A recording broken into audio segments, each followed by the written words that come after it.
வணக்கம் நண்பர்களே, இது தமிழ் நண்பன் ஷார்ட்கட் சேனல். இப்போ நான் பார்க்க போகிறது டிஎன்ஏஹெச்டி கால்நடை பராமரிப்பு துறையிலேருந்து ஒரு முக்கியமான தகவல் அப்படின்றது வெளியாகிருக்கு.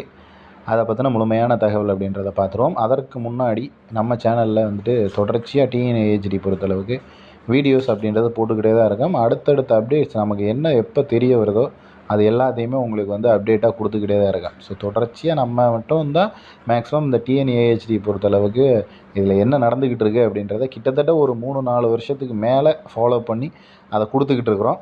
ஆல்மோஸ்ட் பார்த்தீங்க அப்படின்னா இப்போ இதற்கான ஃபைனல் ஸ்டேஜ் அப்படின்னே சொல்லலாம். ஆல்மோஸ்ட் இதுக்கு முடிஞ்சிருச்சு அப்படின்னு தான் சொல்லணும். ஏன்னா தொடர்ச்சியாக நம்ம அப்டேட் அப்படின்றது கொடுத்துக்கிட்டே வந்துக்கிட்டு இருக்கோம். என்னென்ன நடந்திருக்கு அப்படின்றதையும் நம்ம உங்கள்கிட்ட ஷேர் பண்ணியிருக்கோம். நீங்கள் உங்களுக்கு தெரிஞ்ச தகவல்கள் ஏதாவது இருந்துச்சு அப்படின்னாலும் அதை நம்மக்கிட்ட சொல்லிக்கிட்டு தான் இருந்திருக்கீங்க. தொடர்ச்சியாக இதை பற்றின வீடியோஸ் ப்ளஸ் நீங்கள் வேலைக்கு போய் ஜாயின் பண்ணுற வரைக்கும் இதை பற்றின அப்டேட்ஸ் அப்படின்றது நம்ம கண்டிப்பாக தொடர்ச்சியாக கொடுத்துக்கிட்டே இருப்போம். இப்போ நமக்கு வந்த தகவலின்படி என்ன அப்படின்னு பார்த்தீங்கன்னா, இந்த டிஎன்ஏஹெச்டி கால்நடை பராமரிப்பு உதவியாளர் பணியிடங்களாக இருந்தாலும் சரி, மற்ற பணியிடங்களாக இருந்தாலும் சரி, இதற்கான அஃபிஷியலாக அப்டேட் அப்படின்றது உங்களுக்கு மே மாதத்துலேயோ ஜூன் மாதத்துலேயோ கொடுத்துருவாங்க அப்படின்ற மாதிரி சொல்லியிருக்காங்க. ஏன்னா இந்த கேஸு அது எல்லாமே ஓரளவுக்கு முடிஞ்சு போச்சு, எல்லாமே ஃபைனல் ஆகிடுச்சு. இப்போ நமக்கு இதற்கான ரெக்யூர்மெண்ட் பண்ணுறதுக்கான ப்ராசஸ் அப்படின்றது தான் போய்கிட்டு இருக்குது. என்ன காரணம் அப்படின்னா, இதை விட மெயினாக உங்களுக்கு இப்போ அங்கன்வாடியாக இருந்தாலும் சரி நோட்டிஃபிகேஷன் கொடுத்துருக்காங்க. அடுத்து சத்துணவுத்துறையாக இருந்தாலும் சரி நோட்டிஃபிகேஷன் கொடுத்துருக்காங்க. எஸ்ஐக்கு நோட்டிஃபிகேஷன் கொடுத்துருக்காங்க. கோர்ட்டில் ஒரு நோட்டிஃபிகேஷன் கொடுத்துருக்காங்க. ஸோ இந்த மாதிரி தொடர்ச்சியாக பல்வேறு விதமான டிபார்ட்மெண்ட்டில் பல்வேறு விதமான வேலைகளுக்கு நோட்டிஃபிகேஷன் அப்படின்றது கொடுத்துருக்காங்க. மெயினாக நீங்கள் தெரிஞ்சிக்க வேண்டியது, அங்கன்வாடியும் சத்துணவும் வெறும் இன்டர்வியூ போஸ்ட்டு. சேம் டிஎன்ஏஹெச்டியில் என்ன உதவியாளர் கேட்டாங்களோ சேம் அதே மாதிரி உதவியாளர் போஸ்டிங்க்கு வெறும் இன்டர்வியூ போஸ்டிங்க்கு தான் நோட்டிஃபிகேஷன் அப்படின்றது கொடுத்துருக்காங்க. இப்போ என்ன பண்ணியிருக்காங்க அப்படின்னா, இதுக்கு அடுத்து இன்டர்வியூ போஸ்டிங்கில் ஏதாவது பெண்டிங் இருந்துச்சு அப்படின்னா அதை கூடிய விரைவிலேயே முடிக்கணும் அப்படின்ற மாதிரி தகவல்கள் அப்படின்றது கொடுத்துருக்காங்க. அதனால் நம்மளது முழுக்க பார்த்தீங்க அப்படின்னா இன்டர்வியூ போஸ்ட்டு, அதுவும் பெண்டிங்கில் இருக்கக்கூடிய ஒரு 5 வருடம் 7 வருடம் 10 வருடம் பெண்டிங்கில் இருக்கக்கூடிய போஸ்டிங். 5 7 10 ஏன் நம்பர்ஸ் மாறி சொல்கிறோம் அப்படின்னா, ஒரு டிஸ்ட்ரிக்டில் 5 வருஷம் வெயிட் பண்ணுறாங்க, ஒரு டிஸ்ட்ரிக்டில் 10 வருஷம் வெயிட் பண்ணுறாங்க, ஒரே டிஸ்ட்ரிக்டில் 2 விதமாகவும் வெயிட் பண்ணுவாங்க. ஏன்னா ஃபஸ்ட்டு ஒரு நோட்டிஃபிகேஷன் கொடுத்துருப்பாங்க, அதுக்கு அப்ளை பண்ணியிருப்பாங்க. ரெண்டாவது ஒரு நோட்டிஃபிகேஷன் கொடுத்துருப்பாங்க, அதுக்கு அப்ளை பண்ணியிருப்பாங்க. அதனால் வருடங்கள் அப்படிங்கிறது மாறி தான் வரும். ஒருத்தர் 5 வருஷம் வெயிட் பண்ணவரும் இதே டிபார்ட்மெண்ட்டில் இதே வேலைக்கு 5 வருஷத்தில் ஒருத்தர் வெயிட் பண்ணியிருப்பார். அதே டிஸ்ட்ரிக்டில் இன்னொருத்தர் 10 வருஷமாகவும் வெயிட் பண்ணியிருக்காரு. இந்த மாதிரியான சூழ்நிலை அப்படின்றது நடந்துக்கிட்டு இருக்குது. இது பார்த்தீங்க அப்படின்னா முழுக்க ஒரு பெண்டிங்கில் இருக்கிற இன்டர்வியூ போஸ்டிங் அப்படின்றதுனால இது தான் ஃபஸ்ட்டு முடிக்கிறதுக்கு அவங்க கன்சிடர் பண்ணுவாங்க அப்படின்ற மாதிரியான தகவல்கள் கொடுத்துருக்காங்க. என்ன காரணம்னா, பாதி டிஸ்ட்ரிக்டில் இதுதான் நமக்கு ஒரு மிகப்பெரிய ஒரு பெனிஃபிட்டுங்க. அந்த பாதி டிஸ்ட்ரிக்டில் என்ன முடிஞ்சதோ அந்த முடிஞ்சதுனால தான் நமக்கான அது ஒரு பெரிய வரப்பிரசாதம். ஏன்னா நோட்டிஃபிகேஷனையும் கேன்சல் பண்ண முடியாது அந்த ஒரு சூழ்நிலை. அடுத்து கண்டிப்பாக புது நோட்டிஃபிகேஷனும் கொடுக்க முடியாது அந்த ஒரு சூழ்நிலையில் இருக்கிறதுக்கு காரணம் இதுதான். ஏன்னா பாதி டிஸ்ட்ரிக்டில் முடிஞ்சு பாதி டிஸ்ட்ரிக்டில் முடியாமல் இருக்குது. இந்த ஒரு காரணத்தினால தான் இது இன்றைக்கி நமக்கு அப்டேட் ஆகிறதுக்கான சூழ்நிலையில் நிற்கிது. கண்டிப்பாக அடுத்தடுத்த மாதங்களில் அப்டேட் பண்ணிடுவாங்க. அதே போல் இன்டர்வியூ முடித்த டிஸ்ட்ரிக்டாக இருந்துச்சு அப்படின்னா எந்த பிரச்சனையும் இல்லைங்க. உங்களுக்கு இன்டர்வியூ முடிஞ்சுது அப்படின்னா அதாவது கேன்சல் பண்ணுவாங்க அது இது அந்த மாதிரியெல்லாம் எதுவும் யோசிக்க வேணாம். ரிசல்ட்டு ஃபைனல் செலெக்ஷன் லிஸ்ட்டு அப்படின்றது கொடுப்பாங்க. அதில் உங்கள் பேர் வந்துச்சுன்னா வேலைக்கு போகலாம், பேர் வரலைன்னா அடுத்த எக்ஸாமுக்கு பார்க்கலாம். இல்லை நான் இன்னும் இன்டர்வியூ அட்டன் பண்ணலை அப்படின்ற நபர்கள் நீங்கள் அடுத்த கட்டத்துக்கு தயாராகலாம். தாராளமாக இன்டர்வியூக்கு என்னென்ன ப்ரிப்பேர் பண்ணணுமோ அதை எல்லாத்தையும் எடுத்து நோட்ஸ் எல்லாம் எடுத்து கைடன்ஸ் எல்லாம் எடுத்து அதை ப்ரிப்பேர் பண்ணுறதுக்கு பாருங்கள். ஏன்னா அடுத்தடுத்து நமக்கு நோட்டிஃபிகேஷன் தொடர்ச்சியாக கொடுத்துக்கிட்டே தான் இருக்காங்க.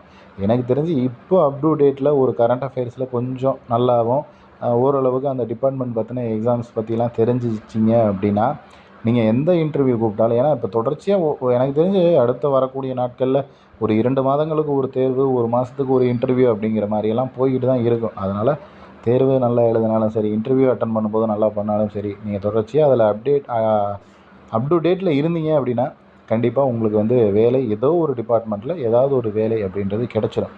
நம்ம அதை ப்ரிப்பரேஷனே எதுவுமே இல்லாமல் திடீர்னு ஒரு இன்டர்வியூ வருது அப்படின்னா நம்ம போய் அங்கே ஆன்சர் பண்ணுறதோ, அவங்க கேட்குற கேள்விகளுக்கு சரியான முறையில் பதில் சொல்கிறதோ, அந்த மாதிரி தடுமாறிக்கிட்டு இருந்தோம் அப்படின்னா கண்டிப்பாக அது அப்போதைக்கு பெரிய ப்ராப்ளமாக உண்டு பண்ணும். ஸோ அதனால தான் சொல்கிறோம், இப்போ இருந்தே நீங்கள் ப்ரிப்பேர் ஆகிறது, மற்ற எக்ஸாமுக்கு வந்து ஃபோக்கஸ் பண்ணுறது, வேறு ஏதாவது இன்டர்வியூக்கு ரெடி பண்ணுறது, இந்த மாதிரியான விஷயங்களை ஃபோக்கஸ் பண்ணிக்கிட்டே இருங்க. கண்டிப்பாக இதற்கான அப்டேட் அப்படின்றது கொடுத்துருவாங்க. தொடர்ச்சியாக அடுத்தடுத்த அப்டேட் அப்படின்றது அடுத்தடுத்த வேலை வாய்ப்புக்கான அறிவிப்பும் கவர்மெண்ட் சைட்லேருந்து கொடுத்துக்கிட்டே தான் இருக்காங்க. அதனால் நம்ம அதுக்கு வந்து அவங்க கொடுக்குறாங்க, கொடுக்கல, நம்ம தயாராக இருக்கணும் அப்படிங்கிறது ஒரு விஷயம். ஆனால் இப்போ இருக்கிற கால சூழ்நிலைக்கு ஒரு வாரமும் ஒரு நோட்டிஃபிகேஷன் அப்படின்ற மாதிரி தான் சொல்லலாம். திடீர்னு பார்த்தீங்கன்னா வெப்சைட்டில் அப்டேட் ஆகிடுக்கும். திடீர்னு ஒரு நோட்டிஃபிகேஷன் அனௌன்ஸ்மெண்ட் வருது, திடீர்னு ஒரு நோட்டிஃபிகேஷன் கொடுக்குறாங்க, அதுக்கு ரிசல்ட் வருது. அந்த மாதிரி தொடர்ச்சியாக ஒன்று வந்துக்கிட்டே தான் இருக்குது. அதனால தான் சொல்கிறோம், சீக்கிரமாக வந்துடும். நீங்கள் வந்து ரெடி ஆகிக்கிட்டுருங்க. அதே போல் கோர்ட்டு எக்ஸாம் பார்த்தீங்க அப்படின்னா அதற்கும் அனௌன்ஸ்மெண்ட் வந்துடும் அப்படின்னு சொல்லியிருக்காங்க.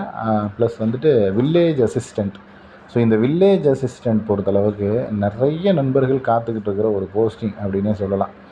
ஏன்னா வில்லேஜ் அசிஸ்டண்ட் போஸ்டிங் மாதிரி ஒரு போஸ்டிங் அப்படின்றது கிடைக்கிறதுக்கு வாய்ப்புகள் இல்லை. அதாவது இப்போ அங்கன்வாடியும் சத்துணவும் பெண்களுக்கான ஒரு வேலை வாய்ப்பு அப்படின்னு போட்டிருந்தாங்களா, ஆண்களுக்கான ஒரு வேலை வாய்ப்பு அப்படின்னு பார்த்தீங்கன்னா அது வந்து வில்லேஜ் அசிஸ்டண்ட் தான். ஸோ அந்த போஸ்டிங் வந்து இந்த மாதத்தில் கொடுப்பாங்க அப்படின்னு எதிர்பார்க்கலாம். ஏன்னா இந்த மாதத்தில் எல்லா நோட்டிஃபிகேஷனுக்குமான அனௌன்ஸ்மெண்ட்டும் கொடுத்துருக்காங்க. பிஃபோர் எலெக்ஷன், அதற்கு முன்னாடி ஆல்மோஸ்ட் பார்த்திங்கன்னா பாதி டிபார்ட்மெண்ட்டில் இருக்கக்கூடிய காலி பணியிடங்களை ஃபுல்லப் பண்ணுவாங்க. அந்த காரணத்தினால தான் சொல்கிறோம். ஏன்னா எல்லா டிபார்ட்மெண்ட்லேயும் எல்லாத்தையும் ஃபுல்லப் பண்ணி கடைசியாக டிஎன்ஏஹெச்டியில் மட்டும் ஒரு 10 வருஷம் வெண்டிங்கில் வைக்கிறதுக்கான சான்சஸ், சாத்தியக்கூறுகள் அப்படின்றது இல்லை. அதையும் வந்து முடிச்சிடுவாங்க. அதாவது இந்த கூட்டத்தோட கூட்டமாக போகிற மாதிரி டிஎன்ஏஹெச்டியும் உள்ளே போய்டும்னு நினைக்கிறேன். ஸோ அதனால தான் சொல்கிறேன், ரெடி ஆகிக்கிங்க. உங்கள் சர்டிஃபிகேட்ஸு மற்ற எல்லாத்தையும் ரெடி பண்ணி வச்சுக்கிங்க. ஏதாவது அப்ளை பண்ணும்போது கொடுத்துருந்தது, இந்த ஒரு சிலர் வந்து அப்ளிகேஷன் மிஸ் ஆகிடுச்சு அப்படின்னு சொல்லுவாங்க. அப்ளிகேஷன்லாம் யாருக்கிட்டையுமே இருக்காதுங்க. இருக்கிறதுக்கு சான்ஸு எனக்கு தெரிஞ்சு 90% இல்லை. ஏன்னா அது வந்து அவங்க டிபார்ட்மெண்ட்லேயுமே தெரியும். 10 வருஷம் ஆகிடுச்சு, இப்போ போய் அப்ளிகேஷன் கேட்டோம்னா எப்படி இருக்குன்ற மாதிரி தான். மேபி உங்களுக்கு வந்துட்டு லெட்டர் வருது, கால் லெட்டர் இன்டர்வியூக்கு வருது அப்படின்னா அதில் வந்து உங்களுக்கு ரிஜிஸ்டர் நம்பர், அப்ளிகேஷன் நம்பர் ஏதாவது கொடுத்துருப்பாங்க. அதை மட்டும் ஸ்டோர் பண்ணி வைங்க இதுக்கப்புறம் வரக்கூடிய நாட்களுக்கு. ஏன்னா இதுக்கு முன்னாடி போட்ட அப்ளிகேஷன் அப்படின்றது கொஞ்சம் டவுட்டு தான். நமக்கு கரெக்டாக வர்றதுக்கோ, கரெக்டாக இருக்கிறதுக்கோ வந்து ப்ராப்பராக இருக்கிறதுக்கு வந்து சந்தேகமாக தான் இருக்கும். அது எல்லாருக்குமே அப்படி தான் இருக்கும், உங்களுக்கு ஒருத்தருக்கு மட்டும் இல்லை. அதனால் ஒரு சிலர் வந்து ஏன் ஒருத்தருக்கு தான் இப்படி இருக்கா அப்படின்னு நினச்சிக்கிட்டு பயந்துக்கிட்டு இருக்கீங்க. அந்த மாதிரியெல்லாம் பயப்படுறதுக்கு உங்களுக்கு இதே இல்லை. ஓகேங்களா? ஓகே, இதில் வேறு ஏதாவது சந்தேகங்கள் இருந்துச்சு அப்படின்னா கீழே கமெண்ட் செக்ஷனில் கமெண்ட் பண்ணுங்கள். நெக்ஸ்ட் அடுத்த வீடியோவில் பார்க்கலாம். தேங்க்யூ.